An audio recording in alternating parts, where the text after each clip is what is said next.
Hello everybody, I am your Chief of Wrestling, Craig Anderson, and you're listening to Dirt Sheet Mania, episode 23.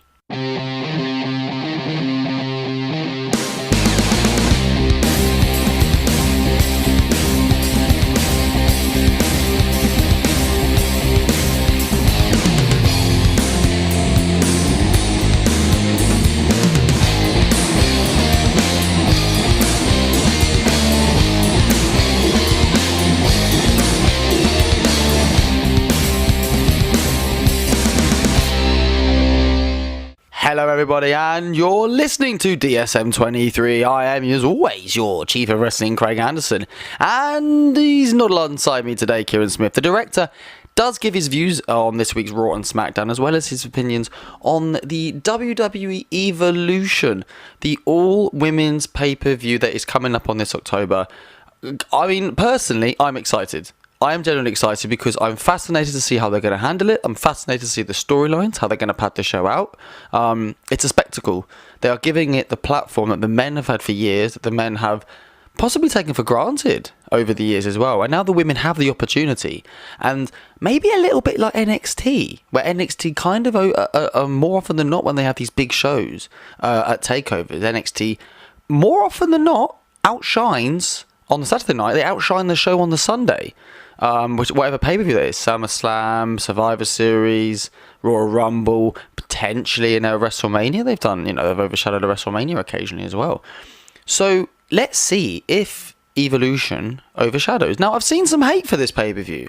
I've seen some people say, why are they doing it? I'm not talking about people sarcastically saying, "Oh, give the men a chance," because I think that's probably more of a sarcastic view. But some people saying they're not going to be interested. Some people say they're not even going to bother watch. Well, I just say, wait for it to happen. Everyone's opinion. This is wrestling. Everyone has an opinion, and it doesn't mean it's valued. It doesn't mean it's invaluable. It just means, look, wait, give it an opportunity. Let's have a look at the thing first, and then make your mind up. But we do know the Raw Women's Championship, the SmackDown Women's Championship, and the NXT Women's Championship will be defended on that night, including the finals of the Mae Young Classic. I do hope we see a WWE United Kingdom Women's Championship match at the time that might crown a new champion then. Triple H has confirmed that the UK women will be participating on the show as well. Rumours that Stephanie McMahon will be wrestling on that show as well. Again, I think she's a draw, so whether you agree or disagree that she shouldn't wrestle, she's effectively a name, so she should obviously be on the show. Maybe we'll see Ronda Rousey versus Stephanie McMahon on that show. That would be pretty cool. That would be something special to be looking forward to.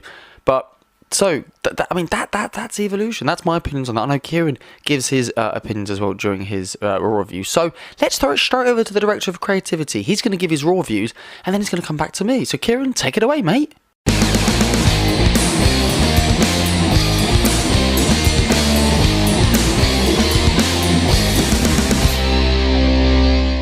Right now, I will give you my views on Monday Night Raw and a bit later on Tuesday Night SmackDown, soon to be Friday Night SmackDown. But anyway, so on to Monday Night Raw. We start off with the big announcement that the women will be getting their own pay-per-view. WWE Evolution, nothing to do with the group of the early 2000s. But they will get their own pay-per-view where the Raw Women's and NXT women's titles will be defended. And the Mae Young Classic winner will be determined. Maybe we might see an NXT UK match or two, or maybe the title won at this pay-per-view as well. But yep, definitely interesting to see. It's big news for WWE, and looking forward to seeing how this goes down. Also be interesting to see if we get an all-women's commentary team, which you'd like to think if it's an all-women's pay-per-view. Do we get a few all-women, they've got one women's ref in NXT, do they get a few more and literally make it all women, or will there be sort of men involved in, the backstage stuff and everything like that? It'd be interesting to see how that goes down. So anyway, after that big announcement from Stephanie, Triple H and Vince McMahon, we move on to Bray, Wyatt and Matt Hardy, the Deleters of World, in their tag team title rematch against the B Team. The B Team win this match, keep their titles with a bit of a mix-up at the end of the match. They go to shake the hands of the B Team. This is Bray Wyatt and Matt Hardy, and ultimately looks like turning heel on them. So I think in the future we'll see the deleters as well, with a bit more of a few more heel tendencies. Will we get to see more of an ultimate deletion match in the future? Be interesting to see where this goes. Next up, we get terrible writing, terrible stuff, and this just, this stuff sort of does wind me up. But we move on to the Baron Corbin giving Finn Balor a dressing room, which is a doghouse made out of plastic.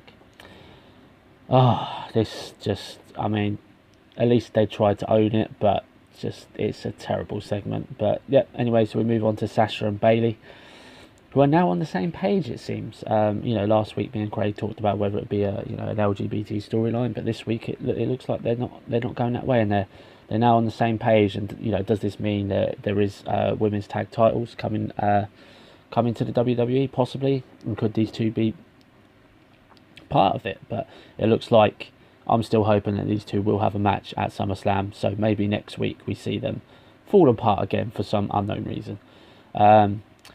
Then we move on to Braun Strowman, who has a segment in the ring where he congratulates the women on getting their own pay-per-view, especially Alexa Bliss, his mixed match challenge tag team partner. We get Kevin Owens come out, interrupting and saying how he could have killed Braun and ended his career. And then we get Constable Corbin sending out Jinder Mahal to try and calm Braun Strowman down. I mean, just the writing of these segments are terrible, and it actually bores me. And this is part of the reason why I don't tend to watch Monday Night Raw live as much these days, especially when you're like 2-3 o'clock in the morning over here in the UK. It's very hard to stay awake for these kind of segments. Anyway, later on in the night, but just before Stephanie leaves in a limousine, a match is made for SummerSlam. Kevin Owens will get his rematch against Braun Strowman for the Money in the Bank briefcase. So if Kevin Owens wins, he becomes the holder of the briefcase. Craig has said to me, via our text message, via WhatsApp, that he thinks that Kevin could win this and cash in on the same night as soon as the Universal Champion is known, shall we say. But I still think Braun keeps hold of this briefcase. I think they've got big things for Braun. I think getting that title on him needs to happen sooner rather than later. Then we have a little segment between Titus Worldwide and the Authors of Pain, which I quite liked actually. It was, I think it was very well done. We slagged off the writing for two previous segments, but this one here I thought worked quite well. I didn't like the fact that the Authors of Pain were not shown to be dominant, but this is maybe to bring up Titus Worldwide, and they've done a good job here, especially using Titus's background, how he helps kids and does a lot of work for charities, and how they could help the Authors of Pain, and how they should respect Titus O'Neil. A lot of good mic work from Apollo Crews here, which is what we thought wasn't his strong suit, but he seems to be getting better. But overall, I quite like this segment. It ended up with Titus Worldwide getting the upper hand and eliminating Authors of Pain over the top rope. Next up, we get Drew McIntyre versus Finn Balor, which ends up into a tag team match. Holla, holla, holla. You might as well just get Teddy Long to run these things after time. Great little matchup as always. We all know the four people in this match are workhorses, and any way this match sort of goes down, it's going to be a good TV match. And later on in the night, Seth and Dolph is announced for SummerSlam for the Intercontinental title for one last time. One thing that ran during the whole night was Elias, who's now got his own album that is available on Spotify and iTunes. If you haven't listened, I haven't yet so far, but I will at some point, just to give him some views. Be interesting to see if it does make any kind of impact on the official chart over in the UK. UK fans like to get behind things like this. The Fandango theme tune got to 49 over here, which wasn't quite enough to make the top 40, which is what gets played live on radio. But be interesting to see what this does, especially in the album chart. But he gets interrupted all night while he's trying to play a song. I thought this was a good little thing. It was a great little way to keep plugging the album, but in a funny way, but in a way that he was getting annoyed. But this was during the whole night, so it's a good bit of advertising to for this album. And last of all, we get Bobby Lashley versus Roman Reigns. Roman Reigns wins. We get Reigns versus Lesnar at SummerSlam for the Universal title. go back on past episodes for Dirt Sheet Mania to hear my opinion on this. I don't want to talk about this much more. Anyway, it's been Kieran Smith, Dirt Sheet Mania. This is my Raw review. Well, thank you, Kieran. Yes, I know. Do you know what I like about what Kieran is saying there? He's got some views in there that we disagree about, and that's what I mean. Even between me and Kieran, two people who have both been watching wrestling for a long, long time, we don't always see eye to eye, and that's healthy. As long as you can accept other people's points of view and other people's views on wrestling, then everyone's going to get along. It's when you start getting defensive and start saying, no, that can't happen, not a chance, I can't even say your opinion. That's where we start suffering. So, yes, like Kieran said, like I said, WWE Evolution. I love the name. I just obviously think I've already seen a ton of memes, and I think we've probably retweeted a couple of just the Evolution group, Triple H, Ric Flair, Batista and Randy Orton from the early 2000s, just like Kieran said. I mean, just simply, if it was called anything else, I don't think anyone would be referring to it. But I do also like the fact that Triple H made the announcement and it's called Evolution. So, I mean, if the group wasn't a success, then nobody would really care. But it was only because the group was great and the group was obviously fantastic that everyone's doing those memes. So, Evolution will be coming up in October. So, we talk about Raw. Oh, Monday Night Raw. Oh dear. Well, there weren't many top points, and I think in a 3-hour show, after a massive announcement at the offset at the top of the show, you do have a hard act to follow. Now, this could have ended the show, okay, which I didn't think it would. I thought the announcement would begin the show, but with doing that, you then have anything that follows is probably a dip, and then you're looking for that spike to come back up again. And I don't think at any point we got that point where we spiked back up again. We had Matt and Bray Wyatt. They had their rematch for the Raw Tag Team Championships, and Kieran seems to think they turned heel afterwards by beating up the B Team. I'm not sure. I mean, I know the B Team have kind of been this face-heely tag team that have almost tweeners, if you like, and I don't think that they will be instantly turning heel. But again, it's interesting, depending on your view. You might look at the B Team and think they're baby faces, or you might look at the B Team and go, they're heels. They're absolutely heels. And then, to your own opinion, then it depends whether Bray and Matt have turned quote unquote heel or they're staying as baby faces. Hard to tell. Something else we see throughout the night is Constable Corbin, Kieran's favourite competitor, and Finn Balor. Now, Kieran reckoned this was a doghouse. It looked like a kid's play house as well. I mean, it's all about the same thing eventually, isn't it? And Corbin gives Balor. No, Balor smiles through it, and let's be fair, Balor's smile is amazing, so he can smile through anything, and I'll think it's okay. I do think that Finn Balor. I don't. Before he got injured, he was Universal Champion. Now, I would absolutely love to know how long that was. Kind of when they looked at Balor when he beat Roman Reigns to qualify for that final, when he beat Seth Rollins in that final, how long did they look into the future? Did they look to WrestleMania? Did they look to SummerSlam? Did they look to the following year SummerSlam? Did they look? How long was he going to be holding that Universal title? Because I tell you what, he hasn't got close. He hasn't even got in a shot to get that title back since he returned, and I don't know why. Has his momentum gone? Have they decided we have better options now? I don't know. It's interesting. Do they not think he could be a potential threat to Brock Lesnar? Because I guess if you look at Balor, he's a cruiserweight. Would that be credible? Maybe when Roman Reigns gets that title back, hopefully, and is on television every single day or every single Monday night, maybe then they think, right, now we can look at people like potentially putting it back on Kevin Owens. Maybe then we can potentially look at the people that maybe they don't think beating Brock would be plausible. Maybe the only two people that could beat Brock is Braun Strowman and Roman Reigns. But I digress. Finn Balor at the moment is in a treading water feud with Constable Corbin. One that I'm not particularly fussed about and have no desire to see pan out, really. It's disappointing because Balor and Corbin as well. Corbin deserves better as well. He's developed and evolved himself very nicely over the last number of weeks and months, in fact. His new look, I mean, people can knock the Constable Corbin gimmick, but again, I like it. He's in an authority position, and they've taken a mid-card talent and basically risen him to a top-tier authority figure. So that's fair play. We also see Mickie James versus Natty. It's a backdrop to what's going to happen between Ronda and Alexa at SummerSlam. It's nothing but a backdrop. Mickie wins. Again, 50-50 booking. Natty wins one week, Mickie wins the other week. Unfortunately, again, it just loses all momentum. We also have Drew. Yeah, well, another tag team match happens later on in the night.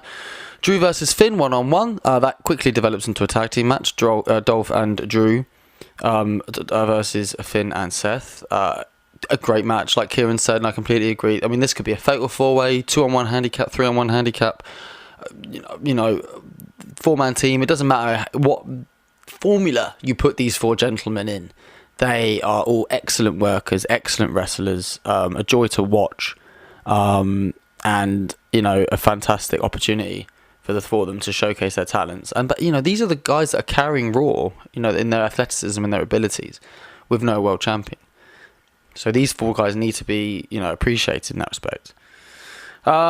Few other things, little tidbits. One other thing I want to talk about briefly, or 2 other things rather, before we get into I want to talk about the last thing, is the AOP. And we saw more of a Kieran touched upon it as well. We saw more of a, what do you want to call it, like more of a human side to them, because they don't really talk since the whole time they was with their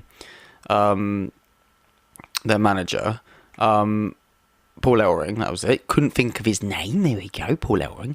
And we don't really see them talk much at all. So you're seeing more of a human side to them, and Titus Worldwide knocked them down. Now, I'm fully expecting AOP to come back and beat them. I mean, I wouldn't be expecting them to join forces. Potentially they would do. It would be interesting to see if AOP thought, right, maybe we need Titus just to get over the finish line and then we'll ditch him again. That would be cool. I wouldn't be against that at all. Using Titus, using his managerial skills, his talking skills, his seniority, and again, a bit of muscle, him and Apollo Crews.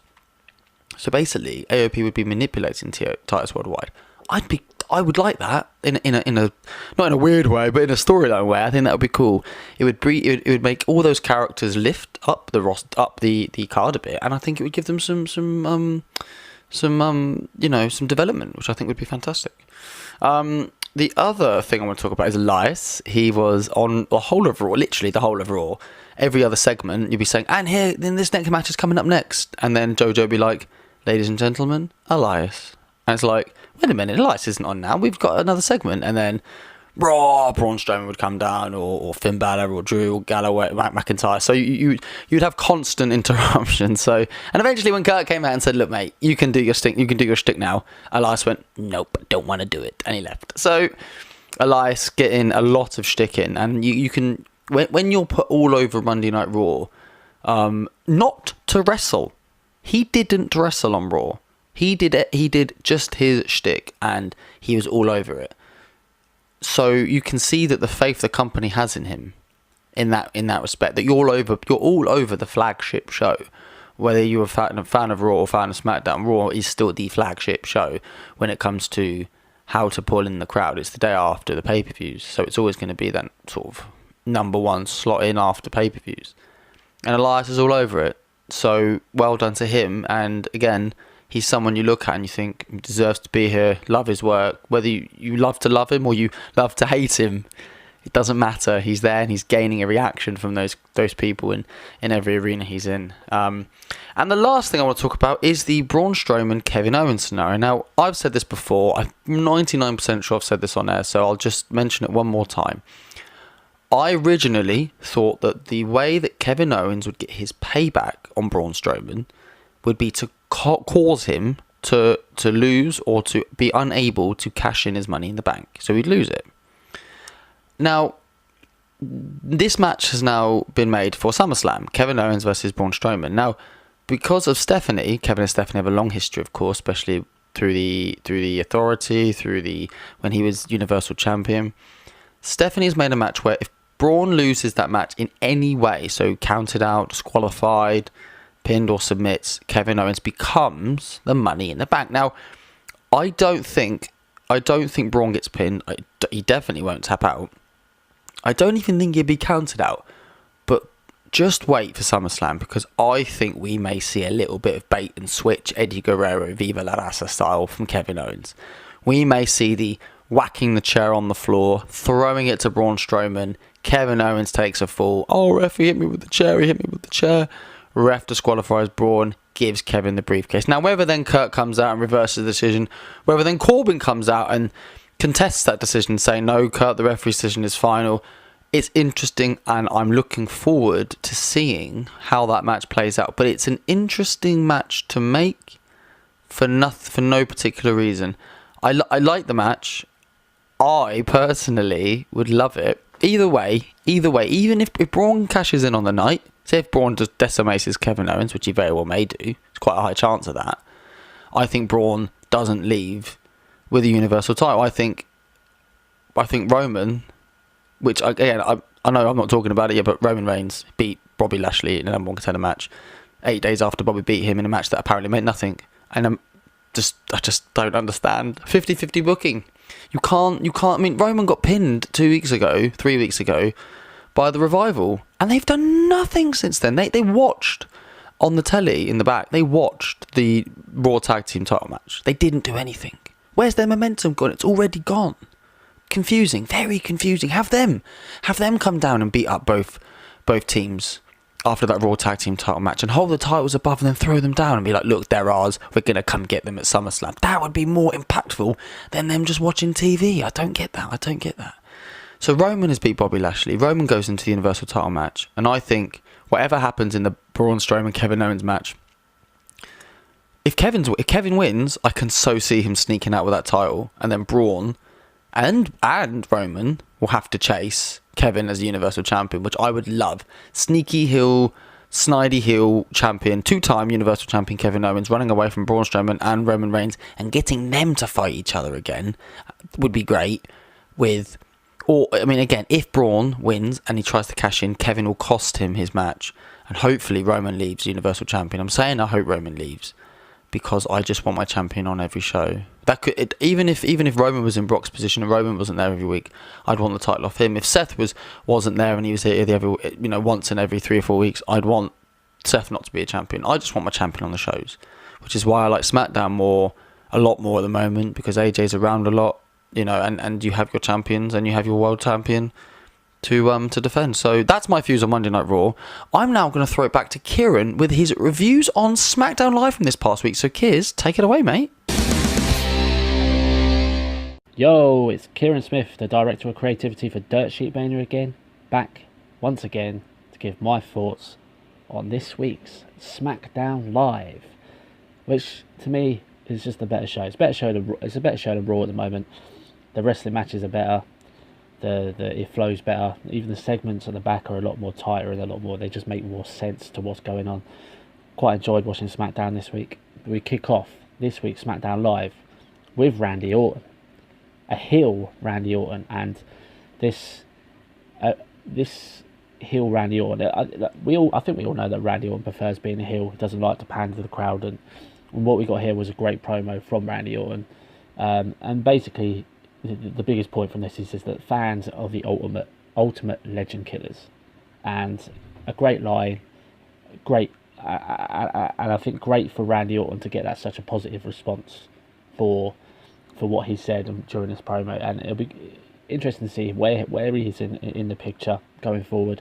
I don't think we'll see him much in the WWE title picture, but there is obviously a potential for a Randy Orton versus AJ Styles or a match down the line against Daniel Bryan, but he'll be there or thereabouts. But for now, I think he's around this United States title picture with Jeff Hardy, Shinsuke. That I think these 3 people will possibly have a triple threat match at SummerSlam for the United States title, which I think be quite a good match, and that will actually have 3 elder gentlemen fighting for it. I think they'll all be over 37, 38 years old in this match, so be interesting to see.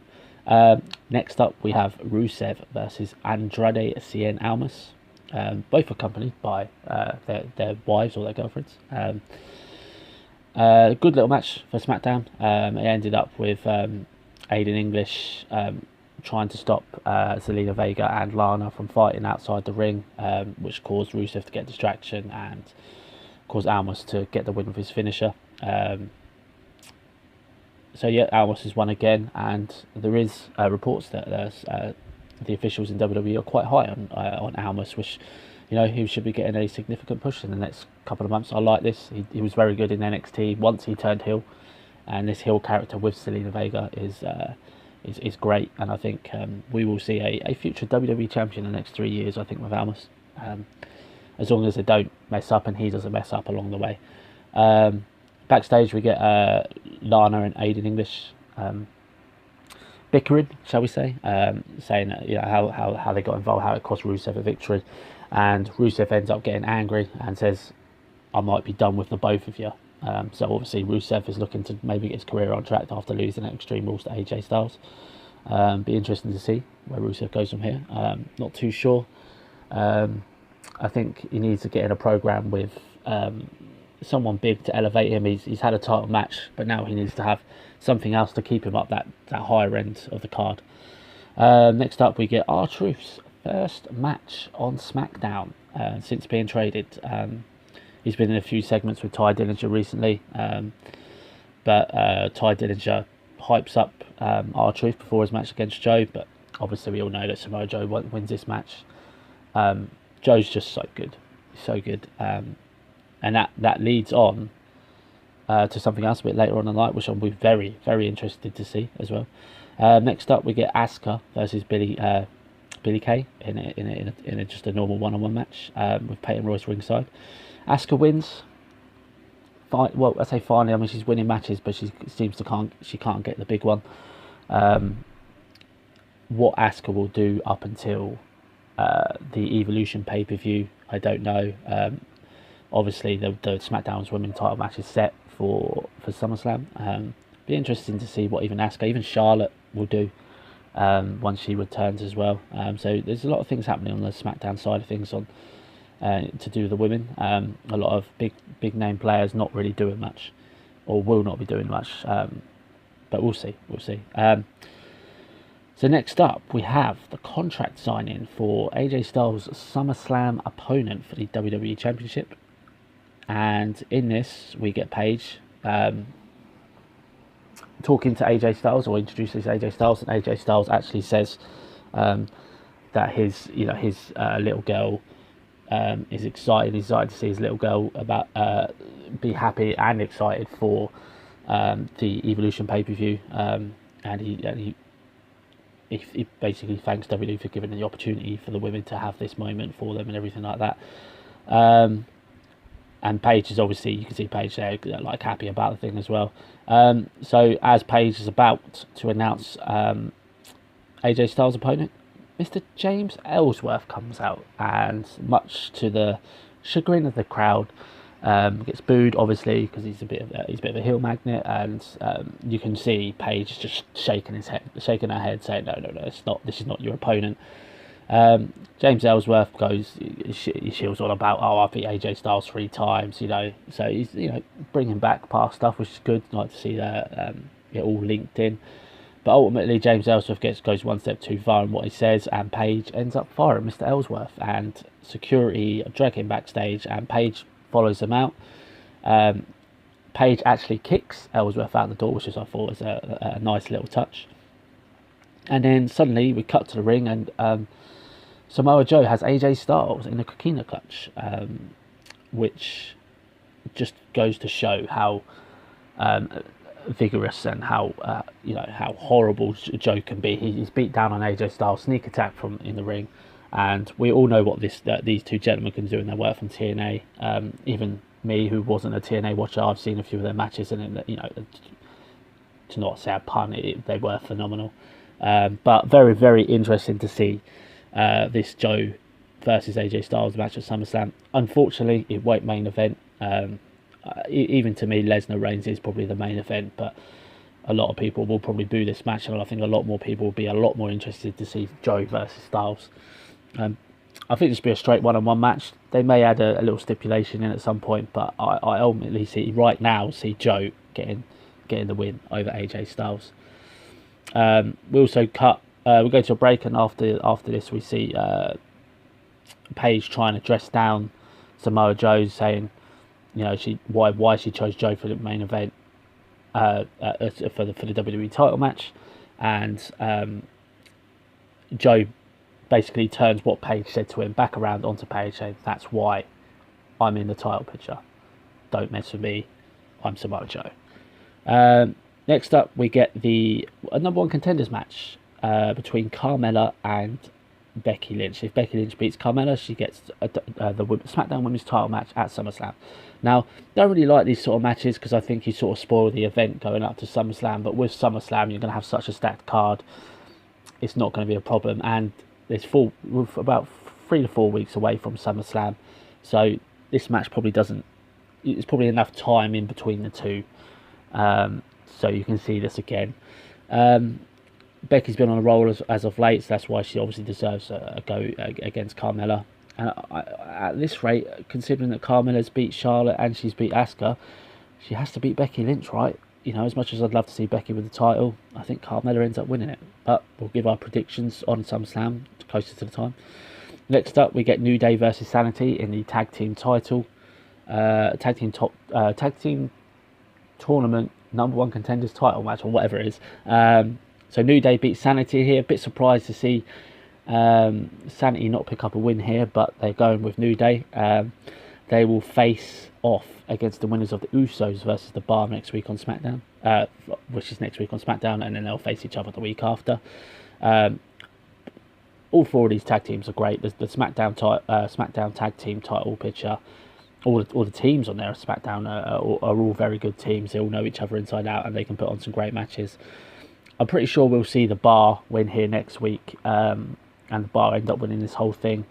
They haven't really done much since getting traded from Raw. As they said, they're back now for the World Cup. I didn't know they were off for the World Cup, but they're back for the World Cup, and they're looking to get back and win gold for themselves on SmackDown. And then finally, main event of the evening, or the final segment of the night, we get the Miz and Mrs. segment for the premiere of the Miz and Mrs. TV show that was going on live after SmackDown. You know, no plugs for 205 Live on SmackDown, but a plug for the Miz, which was interesting to see. This ultimately leads to Daniel Bryan coming out to the ring and basically he gets in the ring, and all during this segment I'm sitting there, that can't be Mrs. Baby in his little baby holder. And it turns out that obviously it's not, it's just a doll, and he throws it at Daniel Bryan, who I think actually caught the baby really well. And you can tell that Daniel Bryan's now a dad, caught the baby by the neck, by the head, make sure the head was supported. I mean, he's just a great wrestler, he's a great dad as well. And then ultimately Miz does this skull-crushing finale to get one up on Daniel Bryan. It definitely looks like now they're moving on to having this Miz versus Bryan match at SummerSlam. I would have liked them to drag out to WrestleMania, but as Brian said in podcasts, in a podcast, I think it's Gorilla Position, can you trust WWE Creative to get that to WrestleMania? And no's the answer to that. But they're going ahead with it at SummerSlam. This feud will probably go on for a couple of months because I think it deserves that. They've got so many sort of video packages that they can use for the Talking Smack segment, the time when Miz was Daniel Bryan's mentor in NXT. So very interesting to see us go forward. I think a lot of people will be into this match because we've been waiting for this match for four years at least, since Daniel Bryan had to retire, and now he's back, and hopefully, and it seems like he has signed a new deal with WWE, we'll see a lot more from him. So that was SmackDown Live. SmackDown again, I think better than Raw this week. I can't wait to get to see the SmackDown matches at SummerSlam. A lot of stuff going to be happening in the future, and I can't wait to see it. So anyway, this is my SmackDown Live review. I'm Kieran Smith, the Director of Creativity, and hopefully me and Craig will be in the same room again next week with our regularly scheduled podcast appointment. Thank you, Kieran, for your SmackDown Live review. Do you know what, guys? I think Kieran pretty much covered everything there. I think that was fantastic. I'm super excited to see Samoa Joe versus AJ Styles at SummerSlam. Some of these SmackDown matches are going to be fantastic. We've got a SmackDown Tag Team Tournament going on at the moment, 4 teams. The Bar are back. The Bar, I miss them. I know Kiz wants Roman Reigns to take a break. The fact the Bar are back, I love that. I've missed them. I hope they win the tournament. I can see them facing the Bludgeon Brothers and taking them SmackDown titles. I really would. I'd love to see that. There's going to be a SmackDown Women's Championship match where Becky versus Carmella. Becky's been the role of her life so far. She's been undefeated for about the last 2 months, so hopefully that continues. I don't know what they're going to do with James Ellsworth, whether he's going to be back or not. Time will tell. I hope he does. He's still taking indie bookings, so he's in and out. He never had a contract, from what I understand, so it's just great to see him back, you know. So see you later, James. Maybe we'll see you next week. Maybe you're not fired for long. So yeah, that's SmackDown Live. This has been Dirt Sheet Mania. Thank you, Kieran, the chief of the chief of wrestling, Craig Anderson. Thank you to the director of creativity, Kieran Smith. This has been episode 23. That was WrestleMania 23's tagline was all grown up. So we're all grown up. Thank you very much. This has been DSM 23. Hopefully, as Kieran said, we'll be back in the same room next week. So go grab us on Twitter, Facebook, YouTube, and Instagram. We will see you later on. Cheerio.